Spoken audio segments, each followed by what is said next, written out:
Hello, ਸਤਿ ਸ਼੍ਰੀ ਅਕਾਲ ਸਾਰਿਆਂ ਨੂੰ। ਆਈ ਹੋਪ ਤੁਸੀਂ ਬਹੁਤ ਵਧੀਆ ਹੋਣਗੇ। ਟੰਡਨ ਕਲਾਸਿਸ 'ਚ ਤੁਹਾਡਾ ਸਵਾਗਤ ਹੈ।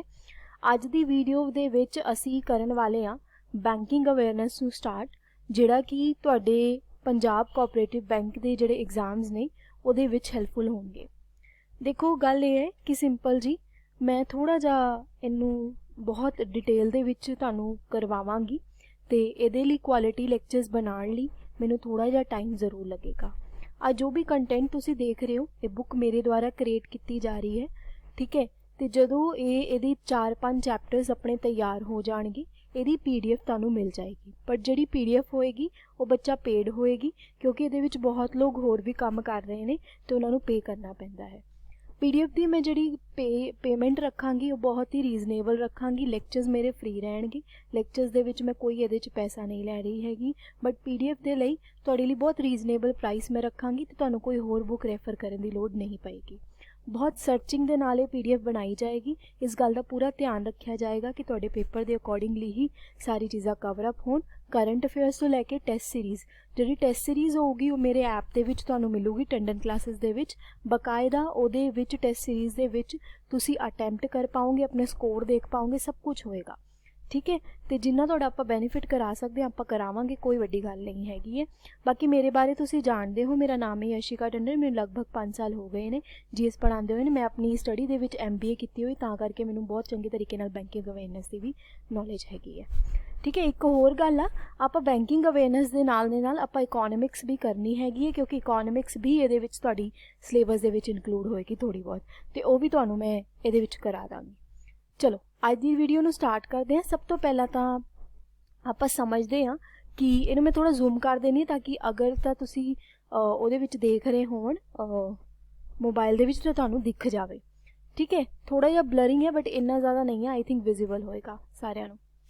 ਦੇਖੋ, ਸਭ ਤੋਂ ਪਹਿਲਾਂ ਤਾਂ ਅਸੀਂ ਗੱਲ ਕਰਦੇ ਹਾਂ ਕਿ ਜਿਹੜੀ ਬੈਂਕਿੰਗ ਹੈ ਇਹਦਾ ਸਿਲੇਬਸ ਦੇ ਵਿੱਚ ਕੀ ਤੁਸੀਂ ਸਭ ਤੋਂ ਪਹਿਲਾਂ ਸਿੱਖਣਾ। ਸਭ ਤੋਂ ਪਹਿਲਾਂ ਤਾਂ ਆਪਾਂ ਦੇਖਦੇ ਬੈਂਕਿੰਗ ਸਿਸਟਮ ਆਇਆ ਕਿੱਦਾਂ, ਹਿਸਟਰੀ ਇਹਦੀ ਸਟਾਰਟ ਕਿੱਦਾਂ ਹੋਈ, ਕਿਸ ਤਰੀਕੇ ਨਾਲ ਇੰਡੀਆ ਦੇ ਵਿੱਚ ਇਹਦਾ ਸ਼ੁਰੂਆਤ ਹੋਈ।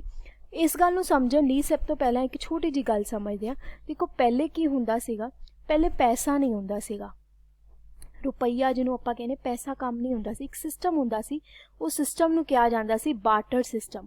ਬਾਰਟਰ ਸਿਸਟਮ ਦਾ ਮਤਲਬ ਕੀ ਹੁੰਦਾ ਹੈ ਕਿ ਜਿਵੇਂ ਤੁਸੀਂ ਦੇਖੋ ਕਿ ਪਹਿਲੇ ਨਾ ਲੋਕਾਂ ਕੋਲ ਜਿਹੜਾ ਸਮਾਨ ਹੁੰਦਾ ਸੀ ਉਸ ਸਮਾਨ ਦੇ ਬਦਲੇ ਦੂਜਾ ਸਮਾਨ ਜਿਹੜਾ ਹੈ ਉਹ ਲੈ ਲੈਂਦੇ ਸੀਗੇ।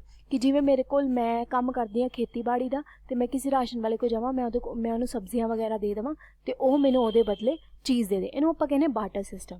ਪਰ ਜਿੱਦਾਂ ਜਦ ਪੈਸੇ ਦੀ ਲੈਣ ਦੇਣ ਆਈ ਉਦੋਂ ਹੀ ਬੈਂਕਿੰਗ ਸੈਕਟਰ ਜਿਹੜਾ ਹੈ ਉਹ ਸਟਾਰਟ ਹੋਇਆ। ਹੁਣ ਜਿਹੜਾ ਬੈਂਕਿੰਗ ਸੈਕਟਰ ਜਿਹੜਾ ਇੰਡੀਆ ਦੇ ਵਿੱਚ 3 ਫੇਸਿਸ ਦੇ ਵਿੱਚ ਦੇਖਿਆ ਜਾਂਦਾ ਹੈ। ਇੱਕ ਨੂੰ ਆਪਾਂ ਕਹਿੰਦੇ ਹਾਂ ਪ੍ਰੀ ਇੰਡੀਪੈਂਡੈਂਸ, ਬਿਫੋਰ 1947, ਮਤਲਬ ਜਦੋਂ ਸਾਡੀ ਤਾਂ ਭਾਰਤ ਦੀ ਆਜ਼ਾਦੀ ਨਹੀਂ ਹੋਈ ਸੀ ਉਸ ਤੋਂ ਪਹਿਲਾਂ ਕਿੱਦਾਂ ਸੀ। ਫਿਰ ਸੈਕਿੰਡ ਫੇਸ ਆਇਆ 1947 to 1991। ਫਿਰ ਉਸ ਤੋਂ ਬਾਅਦ ਥਰਡ ਫੇਸ ਆਇਆ 1991 ਤੋਂ ਲੈ ਕੇ ਅੱਜ ਤੱਕ, ਠੀਕ ਹੈ। ਹੁਣ ਗੱਲ ਕਰਦੇ ਹਾਂ 3 ਫੇਸਿਸ ਦੇ ਵਿੱਚ ਹੋਇਆ। ਹੁਣ ਸਭ ਤੋਂ ਪਹਿਲਾਂ ਤਾਂ ਇਹ ਸਮਝਦੇ ਹਾਂ ਕਿ ਜਦੋਂ ਅਸੀਂ ਬੈਂਕਿੰਗ ਦੀ ਗੱਲ ਕਰਦੇ ਹਾਂ, ਬੈਂਕਿੰਗ ਦੇ ਵਿੱਚ ਬੈਂਕਿੰਗ ਕਿਹਨੂੰ ਜਾਂਦਾ ਹੈ।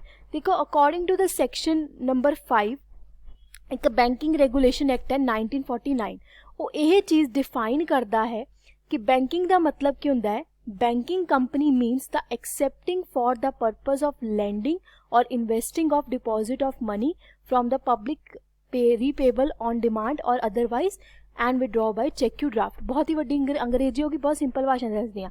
ਬੈਂਕਿੰਗ ਦਾ ਮਤਲਬ ਕੀ ਹੈ, ਤੁਸੀਂ ਪੈਸੇ ਦਿੱਤੇ, ਉਹ ਪੈਸੇ ਜਮ੍ਹਾਂ ਕਰ ਰਹੇ ਹੈ, ਜਦੋਂ ਕਸਟਮਰ ਨੂੰ ਡਿਮਾਂਡ 'ਤੇ ਲੋੜ ਹੈਗੀ ਹੈ ਉਹ ਪੈਸੇ ਦੇ ਦਿੰਦੇ ਨੇ, ਠੀਕ ਹੈ। ਇਹਨੂੰ ਆਪਾਂ ਕਹਿੰਦੇ ਬੈਂਕਿੰਗ। ਪਬਲਿਕ ਰੀਪੇਬਲ ਡਿਮਾਂਡ ਮਤਲਬ ਉਹਨਾਂ ਦੀ ਵਿਡਰੋ ਕਰਨਾ। ਵਿਡਰੋ ਕਿੱਦਾਂ ਕਰਦੇ ਆਪਾਂ, ਚੈੱਕ ਯੂ ਦੇ ਥਰੂ, ਡਰਾਫਟ ਦੇ ਥਰੂ, ਆਰਡਰ ਦੇ ਥਰੂ। ਹੁਣ ਤਾਂ ਬਹੁਤ ਸਾਰੀ ਇੱਦਾਂ ਦੀ ਆਪਣੀ ਟੈਕਨੋਲੋਜੀ ਆ ਚੁੱਕੀ ਹੈ, ਆਪਾਂ UPI ਪੇਮੈਂਟ ਦੇ ਥਰੂ ਕੰਮ ਕਰਦੇ ਹਾਂ। ਅਤੇ ਇਹ ਬੈਂਕਿੰਗ ਜਿਹੜਾ ਹੈ ਉਹਨਾਂ ਨੇ ਡਿਫਾਈਨ ਕੀਤਾ। ਹੋ ਸਕਦਾ ਪੇਪਰ ਦੇ ਵਿੱਚ ਇਹ ਪੁੱਛਿਆ ਜਾ ਸਕੇ ਕਿ ਬੈਂਕਿੰਗ ਦਾ ਮਤਲਬ ਕੀ ਹੁੰਦਾ ਹੈ ਜਾਂ ਕਿਹੜੇ ਸੈਕਸ਼ਨ ਦੇ ਵਿੱਚ ਇਹ ਡਿਫਾਈਨ ਕੀਤਾ ਗਿਆ ਕਿ ਬੈਂਕਿੰਗ ਕੀ ਹੈ। ਬੈਂਕਿੰਗ ਦਾ ਸੈਕਸ਼ਨ ਨੰਬਰ 5 ਦ ਬੈਂਕਿੰਗ ਰੈਗੂਲੇਸ਼ਨ ਐਕਟ 1949 ਇਹ ਚੀਜ਼ ਡਿਫਾਈਨ ਕਰਦਾ ਹੈ। ਪਹਿਲੀ ਗੱਲ ਤੁਸੀਂ ਇੰਪੋਰਟੈਂਟ ਇੱਥੇ ਇਹ ਯਾਦ ਰੱਖਣੀ ਹੈ। ਅੱਗੇ ਗੱਲ ਕਰਦੇ ਹਾਂ। ਹੁਣ ਜਦੋਂ ਆਪਾਂ ਬੈਂਕਿੰਗ ਦੇ ਬਾਰੇ ਗੱਲ ਕਰ ਲਈ, ਹੁਣ ਆਪਾਂ ਗੱਲ ਕਰਦੇ ਹਾਂ ਬੈਂਕਿੰਗ ਦੇ ਜਿਹੜੇ ਇੰਡੀਆ ਦੇ ਵਿੱਚ ਬੈਂਕ ਜਿਹੜੇ ਨੇ ਕਿੰਨੇ ਤਰੀਕੇ ਨਾਲ ਕੈਟੇਗਰਾਈਜ਼ ਹੁੰਦੇ ਨੇ। ਬੱਚਾ 4 ਤਰੀਕੇ ਨਾਲ ਮੇਨਲੀ ਕੈਟੇਗਰਾਈਜ਼ ਹੁੰਦੇ ਨੇ। ਜਿਹੜਾ ਤੁਹਾਡਾ ਪੰਜਾਬ ਕੋਆਪਰੇਟਿਵ ਬੈਂਕ ਆਇਆ, ਕੋਆਪਰੇਟਿਵ ਬੈਂਕ ਹੈ ਨਾ। ਕੋਆਪਰੇਟਿਵ ਬੈਂਕ ਕੀ ਹੁੰਦਾ ਹੈ, पेमेंट्स बैंक की होंगे, फाइनेंस बैंक की होंगे, कमर्शियल बैंक की होंगे ने, ये सारे आप सीखने हैं। तो हले आप सिंपल जी गल करते हैं कि ਜਿਹੜੇ बैंकिंग होंगे उन्होंने आप 4 तरीके ਨਾਲ कैटेगराइज कर सकते हैं, commercial bank, small finance bank, payment bank and the cooperative bank. ठीक है, तो उस तो बाद अगर असीं गल करिए सब तो ज़्यादा ਜਿਹੜੇ ਸਾਨੂੰ देखने ਨੂੰ ਮਿਲਦੇ ਉਹ ਮਿਲਦੇ ਕਮਰਸ਼ੀਅਲ ਬੈਂਕ। ਜਿਹੜੇ ਕਮਰਸ਼ੀਅਲ ਬੈਂਕ ਦੀ ਕੈਟਾਗਰੀ ਹੈ ਇਹਦੇ ਵਿੱਚ ਸਾਰੇ ਆ ਜਾਂਦੇ, ਜਿਵੇਂ ਤੁਹਾਡੇ ਪ੍ਰਾਈਵੇਟ ਸੈਕਟਰ ਬੈਂਕਸ ਹੋ ਗਏ, ਪਬਲਿਕ ਸੈਕਟਰ ਜਿਹੜੇ ਗਵਰਨਮੈਂਟ ਦੇ ਬੈਂਕਸ ਹੋ ਗਏ, ਰੀਜਨਲ ਰੂਰਲ ਬੈਂਕਸ ਹੋ ਗਏ ਜਿਹੜੇ ਰੂਰਲ ਏਰੀਆਜ਼ ਹੁੰਦੇ ਨੇ, ਫੋਰਨਰ ਬੈਂਕਸ ਹੋ ਗਏ। ਤੇ ਜਿਹੜੇ ਕੋਆਪਰੇਟਿਵ ਬੈਂਕਸ ਹੁੰਦੇ ਨੇ ਇਹ ਇਸ ਲਈ ਸੈਟਅਪ ਕੀਤੇ ਜਾਂਦੇ ਨੇ ਵੈਲਫੇਅਰ ਆਫ ਦਾ ਸੁਸਾਇਟੀ, ਜਿਹੜੀ ਵੈਲਫੇਅਰ ਲਈ ਕੰਮ ਕਰਦੇ, ਸੁਸਾਇਟੀ ਦੀ ਭਲੇ ਲਈ ਕੰਮ ਕਰਦੇ। ਤੇ ਪੰਜਾਬ ਕੋਆਪਰੇਟਿਵ ਬੈਂਕ ਜਿਹੜਾ ਵੈਲਫੇਅਰ ਸੁਸਾਇਟੀ ਦਾ, ਇਹਦੇ ਬਾਰੇ ਵੀ ਆਪਾਂ ਬਹੁਤ डिटेल ਨਾਲ पढ़ना वा, हजे पहले धीरे धीरे आप शुरुआत की है। ठीक है, उसी तरीके नाल आपां अगर कही कोऑपरेटिव बैंक भी अर्बन कोऑपरेटिव बैंक होंदा है, एक रूरल कोऑपरेटिव बैंक होंदा है। हुण मैं इहदे च तुहानूं की दस्सिया, मैं इहदे च तुहानूं सिंपल 2 गल्लां दस्सियां। एक मैं तुहानूं ये दस्सिया कि सैक्शन नंबर 5 बैंकिंग नूं डिफाइन करदा है, ठीक है, बैंकिंग रेगूलेशन एक्ट का। दूजी गल मैं ये दसी बैंकिंग बैंक्स नूं आपां 4 तरीके नाल कैटेगराइज करते हैं। जिहड़े तुसीं देखिए कमर्शियल बैंक हो गया, ठीक है, तुसीं देखिया की कहंदे स्मॉल फाइनांस बैंक हो गया, पेमेंट बैंक हो गया, कोऑपरेटिव बैंक हो गया। फिर मैं तुहानूं ये दस्सिया कि कमर्शियल बैंक की कैटेगरी दे विच सारे आ जांदे ने, पब्लिक, प्राइवेट, रूरल वगैरह। फिर मैं तुहानूं ये दस्सिया हैगा वा कि जिवें कि कोऑपरेटिव बैंक की गल तुसीं करदे हो, कोऑपरेटिव बैंक इस लई हुंदे वैलफेयर लई हुंदे ने ते फर्दर क्लासीफाइड होंगे ने किहदे च अर्बन च ते रूरल दे विच। अर्बन का मतलब कहते शहरी, रूरल का मतलब होंदा पेंडू, मतलब विलेज वगैरह विच। ठीक है, हुण अगर असीं गल करिए बैंकिंग सैक्टर जिहड़ा है, आपां ये गल देख ली कि किन्ने सैक्टर विच डिवेलपमेंट है 3 फेसिस दे विच। एक पहला अर्ली फेस हो गया जो कि साडा कह लो कई बुक्स विच ना तुहानूं इदां भी मिलेगा, कई बुक्स च तुहानूं इदां मिलेगा कि 1770 तो स्टार्ट होया क्योंकि उदों अंग्रेज सीगे, अंग्रेज़ों के। कई बुक्स तुहानूं इदां मिलेगा कि तुसीं कह लो कि जिहड़ा बैंकिंग सैक्टर है प्री फेस जिहड़ा है आज़ादी तो पहला। तो घबराना नहीं हैगा, ये अगर MCQ इदां आ जाए ये याद रखना कि भाई इत्थों भी हो सकदा स्टार्ट। ये तां करके मैं तुहानूं अलग देता क्योंकि कई स्टैंडर्ड बुक्स दे विच इहदा भी इस्तेमाल किया गया हैगा।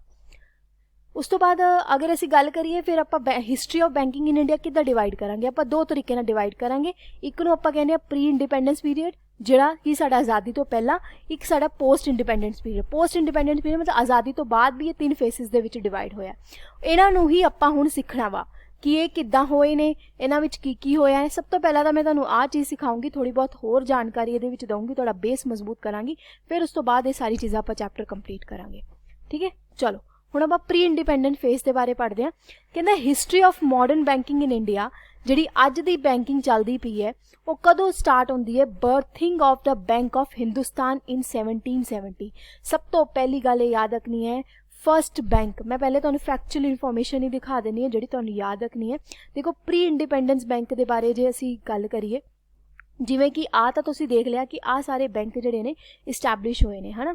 बट सब तो पहला इदां दा बैंक जिहड़ा है वो किहड़ा इस्टैबलिश होया है, ये तुहानूं याद रखना है। द बैंक ऑफ हिंदुस्तान कदों होया है? 1770 दे विच। कित्थे होया है? कलकत्ता दे विच। ठीक है, बट होया की सीगा कि ये ना इन्ना ज़्यादा चलिया नहीं सीगा ते इहनूं लिक्विडिटी कर दिता गया सी 1832 दे विच। उस तो बाद की होया, बहुत सारे अगे भी बैंक आए। बैंक आने तो बाद जिवें जनरल बैंक ऑफ इंडिया 1786 तो लैके 1791 तक चलिया। फिर the first commercial bank of India, Oudh commercial bank. हुण इत्थे क्वेश्चन आ जाएगा कि पहला कमर्शियल बैंक जिहड़ा है किहड़ा सीगा। ये तुहानूं इंपॉर्टेंट गल याद रखनी, कॉपी ला लो, जिहड़ी चीज़ मैं इंपॉर्टेंट कह रही हां लिख लियो, नहीं तो बाद जो PDF मिलेगी उहदे च तुसीं बुक मिलेगी उहदे च तुसीं कर लियो। मैनूं देखो बच्चा टाइम लगेगा, अजे हफ्ते का मैनूं टाइम लगेगा क्योंकि अगर वैल सर्च वधिया कंटेंट तुहानूं देना, कॉपी पेस्ट वाला नहीं देना हैगा। ते सर्चिंग करन नूं, बकायदा चैप्टर्स नूं बनाउण नूं, जिथे मैनूं लगेगा कि मैंने तुहानूं हैंड रिटन नोट्स देने चाहिए है, फ्लो चार्ट्स देने चाहिए, मैं सब देवांगी। ठीक है, तो उसके लिए टाइम लगेगा, थोड़ा जा वेट कर लवो। तो एक होर गल है, थले साडा मेरा एक पॉलिटी का कोर्स बच्चा मैं लॉन्च किया, जस्ट 49 रुपीज़ का कोर्स है। उन्होंने एक बार लैके जरूर देखियो। वो क्लासेस मैं 1 जून या 10 जून तो स्टार्ट कर दाँगी, हजे मैं स्टार्ट नहीं की क्योंकि मैं नहीं ठीक सी। तो वह जरूर लवो, 49 रुपीज़ कुछ नहीं होंगे ने। ठीक है, मैं पैसे के लिए नहीं करती पई हाँ, बट मैनू अपनी एक्सपेंसिस नूं करन लई मैनू तुहाडे तो लेना पै रहा है। बट अगर तुसीं वो कोर्स लैंदे हो, तुहाडे पंजाब दे जिन्ने भी GK आ रही है ना, उन्होंने मैं धीरे धीरे कवर अप करना स्टार्ट कर दाँगी। फंडामेंटल राइट्स तक करावांगी, पंजाब पटवारी लिए बहुत इंपॉर्टेंट हैगा, ये गल समझ लो, सुखी हो जाओगे 49 रुपीज़ दे के। थल्ले मैं नीचे लिंक दे दाँगी कोर्स का, जाके उन्होंने परचेज करके रख लो। 50 रुपये कुछ नहीं होंगे, 50 रुपये तुसीं इधर खाण पीण च उड़ा दिंदे हो। तो पढ़न वाले बनो थोड़े, वधिया गल है ना। चलो। ਉਸ ਤੋਂ ਬਾਅਦ ਅਸੀਂ ਗੱਲ ਕਰਦੇ ਹਾਂ ਅੱਗੇ ਬਹੁਤ ਸਾਰੇ ਹੋਰ ਬੈਂਕ ਆਏ। ਇਹਨਾਂ ਨੂੰ ਯਾਦ ਰੱਖਣ ਦੀ ਲੋੜ ਨਹੀਂ ਕਿਹੜੇ ਕਿਹੜੇ ਬੈਂਕ ਆਏ, ਬਸ ਤੁਸੀਂ ਜਿਹੜਾ ਮੈਂ ਤੁਹਾਨੂੰ ਕਿਹਾ ਇੱਕ ਆਹ ਯਾਦ ਤੁਸੀਂ ਰੱਖਣਾ, ਇੱਕ ਆਹ ਤੁਸੀਂ ਯਾਦ ਰੱਖਣਾ, ਬਾਕੀ ਫੈਕਚੁਅਲ ਇਨਫੋਰਮੇਸ਼ਨ ਮੈਂ ਅੱਗੇ ਕਰਵਾਉਂਦੀ ਜਾਵਾਂਗੀ। ਉਸ ਤੋਂ ਬਾਅਦ ਕਹਿੰਦਾ ਬਹੁਤ ਸਾਰੇ ਹੋਰ ਵੀ ਬੈਂਕ ਆਏ, ਜਿਵੇਂ ਆਪਾਂ ਦੇਖੀਏ ਡਿਊਰਿੰਗ ਦਿਸ ਪੀਰੀਅਡ, ਜਿਵੇਂ ਸਭ ਤੋਂ ਪਹਿਲਾਂ ਦਾ ਬੈਂਕ ਆਫ ਹਿੰਦੁਸਤਾਨ ਆਇਆ, ਫਿਰ ਉਸ ਤੋਂ ਡਿਊਰਿੰਗ ਦ 600 ਬੈਂਕਸ ਵਰ ਜਿਹੜੇ ਨੇ ਇਸਟੈਬਲਿਸ਼ ਹੋਏ। ਸਮ ਆਫ ਦਾ ਬੈਂਕ ਜਿਵੇਂ ਆ ਦਾ ਜਨਰਲ ਬੈਂਕ ਆਫ ਇੰਡੀਆ ਹੋਇਆ, ਬੈਂਕ ਆਫ ਬੰਗਾਲ ਹੋਇਆ, ਬੈਂਕ ਆਫ ਬੰਬੇ ਹੋ ਗਿਆ, ਬੈਂਕ ਆਫ ਮਦਰਾਸ ਹੋ ਗਿਆ। ਉਸ ਤੋਂ ਬਾਅਦ ਇਹਦੇ ਵਿੱਚ ਇਹ ਵੀ ਸਾਨੂੰ ਦੇਖਣ ਨੂੰ ਮਿਲਦਾ, ਕਹਿੰਦਾ ਇਸ ਫੇਸ ਦੇ ਵਿੱਚ ਜੇ ਅਸੀਂ ਦੇਖੀਏ ਨਾ ਬੜੇ ਮੇਜਰ ਸਾਨੂੰ ਬੈਂਕ ਵਿਟਨੈਸ ਦੇਖਣ ਨੂੰ ਮਿਲੇ। 3 ਮੇਜਰ ਪ੍ਰੈਜ਼ੀਡੈਂਸੀ ਹੁੰਦਾ ਕੀ ਸੀਗਾ ਕਿ ਕੁਛ ਇੱਦਾਂ ਦੇ ਮੇਜਰ ਸਟੇਟਸ ਹੁੰਦੇ ਸੀ ਜੋ ਬ੍ਰਿਟਿਸ਼ਰਸ ਦੇ ਅੰਡਰ ਆਉਂਦੇ ਸੀ, ਉਹਨਾਂ ਨੂੰ ਪ੍ਰੈਜ਼ੀਡੈਂਸੀ ਸਟੇਟ ਬੋਲਿਆ ਜਾਂਦਾ ਸੀਗਾ। ਇੱਕ ਸੀਗਾ ਤੁਹਾਡਾ ਬੰਗਾਲ, ਮਦਰਾਸ ਤੇ ਬੰਬੇ। ਇਹ ਤੁਹਾਨੂੰ ਯਾਦ ਰੱਖਣਾ 3 ਇੱਦਾਂ ਮੇਜਰ ਸਟੇਟ ਸੀਗੇ ਜਿੱਥੇ ਸਭ ਤੋਂ ਜ਼ਿਆਦਾ ਸਾਨੂੰ ਬੈਂਕਸ ਜਿਹੜੇ ਨੇ ਉਹ ਦੇਖਣ ਨੂੰ ਮਿਲੇ। ਕਹਿੰਦਾ alliance of the 3 major banks, bank of Bengal, bank of Madras, bank of Bombay. Okay, ਬਸ ਫਰਦਰ ਹੋਰ ਕਰਨ ਦੀ ਲੋੜ ਨਹੀਂ। ਹੁਣ ਇਹ 'ਚ ਫੈਕਟਸ ਰਿਮੈਂਬਰ ਕੀ ਰੱਖਣਾ, ਇੱਕ ਤਾਂ ਬੈਂਕ ਉਹ ਵਾਲਾ ਪਹਿਲਾਂ ਯਾਦ ਰੱਖਣਾ, ਉਸ ਤੋਂ ਬਾਅਦ Allahabad bank. Punjab national bank ਕਦੋਂ ਹੋਇਆ ਇਹ ਤਾਂ ਤੁਹਾਨੂੰ ਯਾਦ ਰੱਖਣਾ ਹੀ ਰੱਖਣਾ, 1894 ਦੇ ਵਿੱਚ। ਠੀਕ ਹੈ, ਇਹ ਕੁਝ ਮੇਜਰ ਬੈਂਕ ਨੇ ਜੋ ਤੁਹਾਨੂੰ ਯਾਦ ਰੱਖਣੇ ਨੇ। ਚਲੋ ਹੁਣ ਅਸੀਂ ਅੱਗੇ ਗੱਲ ਕਰਦੇ ਹਾਂ। ਹੁਣ ਕੁਐਸਚਨ ਹੀ ਆਉਂਦਾ ਹੈ ਕਿ ਆਹ ਜਿਹੜੇ ਬੈਂਕ ਸੀ, ਇੰਨੇ ਜ਼ਿਆਦਾ ਬੈਂਕ ਖੁੱਲ੍ਹੇ ਪ੍ਰੀ ਜਦੋਂ ਇੰਡੀਆ ਆਜ਼ਾਦ ਨਹੀਂ ਸੀਗਾ, ਅਤੇ ਹੋਇਆ ਇੱਦਾਂ ਦਾ ਕਿ ਇਹ ਸਾਰੇ ਬੈਂਕ ਇੰਨੀ ਜਲਦੀ ਖ਼ਤਮ ਹੋ ਰਹੇ ਸੀਗੇ। ਉਸ ਵਕਤ ਇੱਦਾਂ ਸੀਗਾ ਕਿ ਇੰਡੀਅਨ ਅਕਾਊਂਟ ਹੋਲਡਰਸ ਜਿਹੜੇ ਸੀ ਉਹ ਫਰੋਡ ਜੇ ਕੰਮ ਸੀਗੇ। ਠੀਕ ਹੈ, ਟੈਕਨੋਲੋਜੀ ਨਹੀਂ ਸੀ, ਮਸ਼ੀਨ ਨਹੀਂ ਸੀ, ਲੋਕਾਂ 'ਚ ਸਮਝ ਨਹੀਂ ਸੀ, ਹਿਊਮਨ ਐਰਰਸ ਹੁੰਦੀਆਂ ਜਾਂਦੀਆਂ ਸੀਗੀਆਂ। ਠੀਕ ਹੈ, ਬਹੁਤ ਜ਼ਿਆਦਾ ਗਲਤੀਆਂ ਹੁੰਦੀਆਂ ਸੀਗੀਆਂ, ਪ੍ਰੋਪਰ ਮੈਨੇਜਮੈਂਟ ਸਕਿੱਲਸ ਨਹੀਂ ਸੀ, ਕੋਈ ਐਜੂਕੇਸ਼ਨ ਇੰਨੀ ਜ਼ਿਆਦਾ ਤੇਜ਼ ਨਹੀਂ ਸੀ। ਇਸ ਕਰਕੇ ਇਹ ਜਿਹੜੇ ਪ੍ਰੀ ਇੰਡੀਪੈਂਡੈਂਸ ਜਿਹੜੇ ਆਪਾਂ ਦੇਖੇ ਉਹ ਬੈਂਕਸ ਬਹੁਤ ਜ਼ਿਆਦਾ ਫੇਲੀਅਰ ਦੇਖਦੇ ਨੇ। ਫਰਦਰ ਮੋਰ ਇੱਥੇ ਕੁਝ ਕੁਐਸਚਨਸ ਨੇ ਜਿਹੜੇ ਮੈਂ ਤੁਹਾਨੂੰ ਦੇਣਾ ਚਾਹੁੰਦੀ ਹਾਂ। ਅੱਜ ਤੁਸੀਂ ਇਹ ਕੁਐਸਚਨਸ ਨੂੰ ਸਰਚ ਕਰਨਾ ਹੈ। ਸਭ ਤੋਂ ਪਹਿਲਾਂ ਤਾਂ ਮੈਂ ਤੁਹਾਨੂੰ ਹਜੇ ਹੀ ਦੱਸਿਆ ਕਿ ਬੈਂਕ ਆਫ ਹਿੰਦੁਸਤਾਨ ਕਦੋਂ ਇਸਟੈਬਲਿਸ਼ ਹੋਇਆ। ਦੂਜੀ ਗੱਲ ਤੁਸੀਂ ਇਹ ਜਾਣਨਾ ਹੈ ਕਿ ਜਿਹੜਾ ਵੈਦਿਕ ਵਰਡ ਹੈ ਕੁਸੇਡੀਅਨ, ਇਹਦਾ ਮਤਲਬ ਕੀ ਹੁੰਦਾ ਹੈ। ਠੀਕ ਹੈ, ਪਲੀਜ਼ ਇਹ ਨੋਟਬੁੱਕ ਨੂੰ ਨੋਟ ਡਾਊਨ ਕਰੋ। ਮੇਰਾ ਕੰਮ ਹੈ ਤੁਹਾਨੂੰ ਪੜ੍ਹਾਉਣਾ ਅਤੇ ਮੈਂ ਚਾਹੁੰਦੀ ਕਿ ਤੁਸੀਂ ਇਹਨੂੰ ਖੁਦ ਸਰਚ ਕਰੋ। ਇੱਥੇ ਇੱਕ ਆ ਵੀ ਦੱਸਣਾ ਹੈ ਕਿ ਵਿਚ is the oldest joint stock bank of India. ਰੋਜ਼ ਮੈਂ ਕੁਛ ਨਾ ਕੁਛ ਤੁਹਾਡੇ ਲਈ ਕੁਐਸਚਨਸ ਦੇਵਾਂਗੀ, ਤੁਹਾਨੂੰ ਜਿੱਦਾਂ ਜਿੱਦਾਂ ਪੜ੍ਹਾਵਾਂਗੀ ਉਹ ਤੁਸੀਂ ਆਪਣੇ ਆਪ ਸਰਚ ਕਰਨੇ ਨੇ। ਅੱਜ ਜਿਵੇਂ ਮੈਂ ਵੀ ਕੁਐਸਚਨ ਤੁਹਾਨੂੰ ਬਤਾਇਆ ਸੀਗਾ ਕਿ ਕਿਹੜੀ ਕਿਹੜੀ ਕਰੈਕਟ ਲੋਕੇਸ਼ਨ ਹੈ ਜਿੱਥੇ 3 ਪ੍ਰੈਜ਼ੀਡੈਂਸੀ ਬੈਂਕਸ ਜਿਹੜੇ ਨੇ ਡਿਊਰਿੰਗ ਬ੍ਰਿਟਿਸ਼ ਇੰਡੀਆ ਜਿਹੜੇ ਹੋਏ ਸੀਗੇ। ਹੁਣ ਕਿਹੜੇ ਕਿਹੜੇ ਪ੍ਰੈਜ਼ੀਡੈਂਸ਼ੀਅਲ ਸਟੇਟ ਸੀਗੇ ਇਹ ਤੁਸੀਂ ਦੇਖਣੇ ਨੇ। ਆ 4 ਕੁਐਸਚਨ ਪਲੀਜ਼ ਅੱਜ ਜਾ ਕੇ ਬੈਠ ਕੇ ਆਪਣੇ ਸਰਚ ਕਰੋ ਗੂਗਲ 'ਤੇ ਅਤੇ ਇਹਨਾਂ ਬਾਰੇ ਪੜ੍ਹੋ। ਚਲੋ ਅੱਗੇ ਕੁਛ ਨਾ ਇੱਕ ਥੋੜ੍ਹੀ ਜਿਹੀ ਹੋਰ ਇਨਫੋਰਮੇਸ਼ਨ ਤੁਹਾਨੂੰ ਦੇਣੀ ਹੈ ਹਿਸਟਰੀ ਦਾ ਚੈਪਟਰ ਸਟਾਰਟ ਕਰਨ ਲਈ, ਕਿ ਇੰਡੀਆ ਦੇ ਵਿੱਚ ਆਪਾਂ ਅਗਰ ਬੈਂਕਿੰਗ ਸੈਕਟਰ ਦੇਖੀਏ ਏਂਸ਼ੀਅੰਟ ਇੰਡੀਆ ਤੋਂ ਇੱਥੇ ਤੱਕ ਕਿੱਦਾਂ ਆਇਆ। ਕਿ ਤਾਂ ਬੈਂਕਿੰਗ ਵਾਜ਼ ਇਨ ਐਗਜ਼ਿਸਟੈਂਟ ਵੈਦਿਕ ਪੀਰੀਅਡ ਦੇ ਟਾਈਮ। ਵੈਦਿਕ ਪੀਰੀਅਡ ਹੁੰਦਾ ਹੈ ਜਦੋਂ ਤੁਸੀਂ ਅਗਰ ਦੇਖੋਗੇ ਇੰਦਸ ਵੈਲੀ ਸਿਵਲਾਈਜੇਸ਼ਨ ਜਦੋਂ ਆਪਣੀ ਖਤਮ ਹੋਈ ਸੀ, ਸਿੰਧੂ ਘਾਟੀ ਦੀ ਸੱਭਿਅਤਾ, ਉਸ ਤੋਂ ਬਾਅਦ ਵੈਦਿਕ ਪੀਰੀਅਡ ਸਟਾਰਟ ਹੁੰਦਾ ਹੈ। ਵੈਦਿਕ ਪੀਰੀਅਡ ਜਿਹੜਾ ਹੁੰਦਾ ਇੱਕ ਅਰਲੀ ਵੈਦਿਕ ਹੁੰਦਾ, ਇੱਕ ਲੇਟਰ ਵੈਦਿਕ ਪੀਰੀਅਡ ਹੁੰਦਾ ਹੈ ਨਾ। ਅਤੇ ਆਪਾਂ ਵੈਦਿਕ ਪੀਰੀਅਡ ਦੇ ਵਿੱਚ ਵੀ ਦੇਖਿਆ ਕਿ ਜਿਹੜੀ ਮਨੀ ਲੈਂਡਿੰਗ ਸੀ ਉਹ ਦੇਖੀ ਜਾਂਦੀ ਸੀਗੀ, ਮਤਲਬ ਅਰਲੀ ਆਰੀਅਨਸ ਦੇ ਦੁਆਰਾ ਵੀ ਇਹਨੂੰ ਕੀਤਾ ਜਾਂਦਾ ਸੀਗਾ। ਹੁਣ ਇਹਦੇ ਵਿੱਚ ਨਾ ਮੈਨੂੰ ਜਿਹੜਾ ਤੁਹਾਨੂੰ ਦੱਸਣਾ ਹੈ ਦੱਸਣਾ ਰੀਨਾ। ਇਹ ਪੁੱਛਿਆ ਜਾ ਸਕਦਾ ਹੈ ਕਿ ਜਿਹੜਾ ਟਰਮ ਹੈ ਰੇਨਾ, ਜਿਹੜਾ ਰਿਗ ਵੇਦਾ ਜੋ ਕਿ ਇੱਕ ਓਲਡੈਸਟ ਵੇਦਾ, ਦੇਖੋ ਹਿੰਦੂਇਜ਼ਮ 'ਚ ਨਾ 4 ਵੇਦਾਸ ਹੁੰਦੇ। ਇਹ ਵੇਦਾਸ ਇੱਕ ਬੁੱਕ ਨੇ ਜਿਹਦੇ ਵਿੱਚ ਪੁਰਾਣੇ ਜਿਵੇਂ ਲੋਕ ਰਹਿੰਦੇ ਸੀ ਉਹਨਾਂ ਬਾਰੇ ਲਿਖਿਆ ਗਿਆ। ਹੁਣ ਰਿਗ ਵੇਦਾ ਦੇ ਵਿੱਚ ਇੱਕ ਸ਼ਬਦ ਯੂਜ਼ ਹੋਇਆ ਜਿਹਦਾ ਨਾਮ ਹੈ ਰੀਨਾ। ਰੀਨਾ ਦਾ ਮਤਲਬ ਹੁੰਦਾ ਡੈਪਟ, ਉਧਾਰ। ਠੀਕ ਹੈ, ਉਸ ਤੋਂ ਬਾਅਦ ਇੱਕ ਬੁੱਕ ਹੈਗੀ ਹੈ ਜਿਹਨੂੰ ਆਪਾਂ ਮਨੁਸਮ੍ਰਿਤੀ ਕਹਿੰਦੇ ਹਾਂ। ਮਨੁਸਮ੍ਰਿਤੀ ਨੇ ਵੀ ਬਹੁਤ ਸਾਰੇ ਸਾਨੂੰ ਵਰਡਸ ਦਿੱਤੇ ਨੇ, ਠੀਕ ਹੈ, ਜੋ ਕਲੀਅਰਲੀ ਇੰਡੀਕੇਟ ਕਰਦੇ ਨੇ ਕਿ ਵੈਦਿਕ ਸਿਵਲਾਈਜੇਸ਼ਨ ਦੇ ਜਿਹੜੇ ਲੋਕ ਸੀਗੇ ਉਹ ਬੈਂਕਿੰਗ ਸਿਸਟਮ ਨੂੰ ਇਸਤੇਮਾਲ ਕਰਦੇ ਸੀਗੇ। ਇੱਕ ਤੁਹਾਨੂੰ ਇਹ ਵੀ ਯਾਦ ਰੱਖਣਾ, ਕੌਟਲਿਆ ਦਾ ਚਾਣਕਿਆ ਦਾ ਅਰਥ ਸ਼ਾਸਤਰ ਜਿਹੜਾ ਸੀਗਾ, ਚਾਣਕਿਆ ਜੀ ਜਿਹੜੇ ਸੀਗੇ ਉਹਨਾਂ ਨੇ ਅਰਥ ਸ਼ਾਸਤਰ ਲਿਖਿਆ ਸੀ, ਉਹਨਾਂ ਨੂੰ ਕਟੋਲੀਆ ਵੀ ਬੋਲਿਆ ਜਾਂਦਾ। ਅਤੇ ਉਹਨਾਂ ਨੇ ਵੀ ਬੈਂਕਿੰਗ ਦੇ ਬਾਰੇ ਬੜੀ ਸਾਰੀ ਚੀਜ਼ਾਂ ਜਿਹੜੀਆਂ ਨੇ ਮੋਡਰਨ ਏਜ ਦੇ ਵਿੱਚ ਦੇਖਣ ਨੂੰ ਮਿਲੀਆਂ। ਠੀਕ ਹੈ, ਜਿਵੇਂ ਮੋਡਰਨ ਏਰੀਆ ਦੇ ਵਿੱਚ ਅਧੀਸ਼ਾ ਇਹਨੂੰ ਬੋਲਿਆ ਜਾਂਦਾ ਸੀ, ਜਿਹਨੂੰ ਆਪਾਂ ਕਹਿੰਦੇ ਸੀ ਬਿੱਲ ਆਫ ਐਕਸਚੇਂਜ। ਠੀਕ ਹੈ, ਹੁਣ ਬਿੱਲ ਆਫ ਐਕਸਚੇਂਜ ਕੀ ਹੁੰਦਾ ਹੈ ਬੈਂਕਿੰਗ ਟਰਮਸ ਦੇ ਵਿੱਚ ਤੁਸੀਂ ਅੱਗੇ ਜਾਣੋਗੇ। ਹੁਣ ਇੱਦਾਂ ਕੁਐਸਚਨ ਬਣ ਸਕਦਾ ਹੈ। ਕੁਐਸਚਨ ਕਿੱਦਾਂ ਬਣੇਗਾ ਕਿ ਮੋਡਰਨ ਏਰਾ ਦੇ ਵਿੱਚ ਬਿੱਲ ਆਫ ਅਧੀਸ਼ਾ ਦਾ ਮਤਲਬ ਕੀ ਹੁੰਦਾ ਵੈਦਿਕ ਪੀਰੀਅਡ ਦੇ ਵਿੱਚ। ਇੱਦਾਂ ਦੇ ਕੁਐਸਚਨ ਬਣ ਸਕਦੇ, ਕੋਈ ਵੱਡੀ ਗੱਲ ਨਹੀਂ ਹੈਗੀ ਹੈ। ਠੀਕ ਹੈ, ਉਸ ਤੋਂ ਬਾਅਦ ਅਗਰ ਅਸੀਂ ਅੱਗੇ ਗੱਲ ਕਰੀਏ ਇਹਦੇ ਵਿੱਚ, ਬਾਕੀ ਤੁਹਾਨੂੰ ਕਰਨ ਦੀ ਲੋੜ ਨਹੀਂ ਬਸ। ਦੈਨ ਫਰਦਰ ਇਹਦੇ ਵਿੱਚ ਜਿਵੇਂ ਮੈਂ ਤੁਹਾਨੂੰ ਇੱਕ ਗੱਲ ਹੋਰ ਦੱਸੀ ਹੈ, ਆਪਾਂ ਈਸਟ ਇੰਡੀਆ ਕੰਪਨੀ ਦੇ ਬਾਰੇ 1770 ਦੇ ਵਿੱਚ ਹਿੰਦੁਸਤਾਨ ਬੈਂਕ ਜਿਹੜਾ ਇਸਟੈਬਲਿਸ਼ ਹੋਇਆ, ਫਿਰ ਬੰਗਾਲ ਬੈਂਕ ਤੁਹਾਨੂੰ ਦੇਖਣ ਨੂੰ ਮਿਲਿਆ, ਫਿਰ ਜਨਰਲ ਬੈਂਕ ਇਨ ਇੰਡੀਆ। ਇਹ 3 ਬੈਂਕਸ ਤੁਸੀਂ ਯਾਦ ਰੱਖਣੇ ਨੇ। ਫਸਟ ਪ੍ਰੈਜ਼ੀਡੈਂਸੀ ਬੈਂਕ ਹੁਣ ਮੈਂ ਤੁਹਾਨੂੰ ਖੁਦ ਹੀ ਦੱਸ ਦਿੰਦੀ ਹਾਂ, ਕਲਕੱਤਾ ਦੇ ਵਿੱਚ ਇਸਟੈਬਲਿਸ਼ ਹੋਇਆ ਸੀਗਾ, ਠੀਕ ਹੈ। Bank of Bombay, bank of Burma, ਅਤੇ ਆਹ ਤੁਹਾਡੇ ਆਨਸਰ ਆ ਗਿਆ ਕਿ ਜਦੋਂ ਅੰਗਰੇਜ਼ ਸੀਗੇ, ਈਸਟ ਇੰਡੀਆ ਕੰਪਨੀ ਵਾਲੇ ਸੀਗੇ, ਕਿਹੜੇ ਕਿਹੜੇ 3 ਪ੍ਰੈਜ਼ੀਡੈਂਸੀ ਏਰੀਆ ਸੀ? ਕਲਕੱਤਾ ਸੀਗਾ, ਠੀਕ ਹੈ, ਇੱਕ ਬੰਬੇ ਸੀਗਾ, ਇੱਕ ਮਦਰਾਸ ਸੀਗਾ। ਬਕਾਇਦਾ ਮੈਂ ਤੁਹਾਨੂੰ ਈਅਰ ਵੀ ਇਹਦੇ ਵਿੱਚ ਦੱਸਦਾ, ਠੀਕ ਹੈ। ਫਰਦਰ ਅਗਰ ਅਸੀਂ ਗੱਲ ਕਰੀਏ, ਉਸ ਤੋਂ ਬਾਅਦ ਨਾ ਜਿਹੜਾ ਮਾਡਰਨ ਟਾਈਮ ਆਉਂਦਾ ਹੈ, ਮਾਡਰਨ ਟਾਈਮ ਦੇ ਵਿੱਚ ਵੀ ਸਾਨੂੰ ਦੇਖਣ ਨੂੰ ਮਿਲਦਾ ਹੈ ਕਿ ਮਤਲਬ ਅੱਗੇ ਜਦੋਂ ਸਵਦੇਸ਼ੀ ਮੂਵਮੈਂਟ ਆਉਂਦਾ। ਸਵਦੇਸ਼ੀ ਮੂਵਮੈਂਟ ਹੁਣ ਕੀ ਹੈ, ਇਹਨੂੰ ਸਮਝਣ ਨੂੰ ਵੀ ਤੁਹਾਨੂੰ ਟਾਈਮ ਲੱਗੇਗਾ, ਬਟ ਇੱਥੇ ਤੱਕ ਤੁਸੀਂ ਹਜੇ ਸਮਝ ਲਓ। ਆਈ ਹੋਪ ਤੁਹਾਨੂੰ ਇੱਥੇ ਤੱਕ ਜਿਹੜਾ ਮੇਰਾ ਸਮਝਾਇਆ ਵਧੀਆ ਤਰੀਕੇ ਨਾਲ ਸਮਝ ਆਇਆ ਹੋਵੇ। ਹੁਣ ਆਪਾਂ ਕਰਨਾ ਕੀ ਹੈ ਇਹਦੇ ਵਿੱਚ, ਜਿਵੇਂ ਆਪਾਂ ਬੈਂਕਿੰਗ ਦੇ ਵਿੱਚ ਆਪਾਂ ਇਹ ਜਾਣ ਲਿਆ ਕਿ ਬੈਂਕਿੰਗ ਸਟਾਰਟ ਕਿੱਦਾਂ ਹੋਈ ਹੈ।